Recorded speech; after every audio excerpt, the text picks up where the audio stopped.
Watchdogs 2. This is kind of good. Also explaining how I did Harley Quinn's tattoos because everyone asked me about that. If you are going to a convention, then I would recommend not using eyeliner or anything like that as it cracks much easier.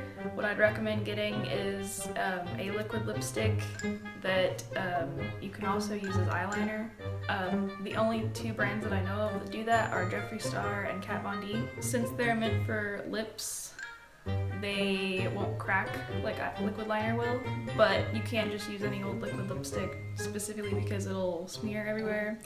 Even if you set it with a setting powder, yes, I have tried. But if you're just doing this for photo shoots or, you know, just messing around, then you can just use a cream liner. I think I got this from the dollar store for $1, but most e.l.f. products are anyway $1. The only other two things you'll need are a tiny brush.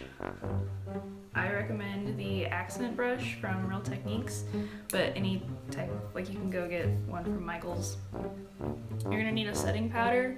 I use the Coty Airspun setting powder, but I don't like the smell. If you don't like subtle floral scents, then don't get that. Like, it literally reminds me of a funeral home. The only thing you need is, I would not recommend using the puff. I mean, you could, but you're gonna get it really dirty.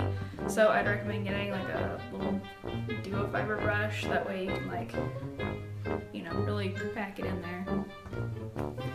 But yeah, if you wanna know how to get these cool tattoos, then just keep watching.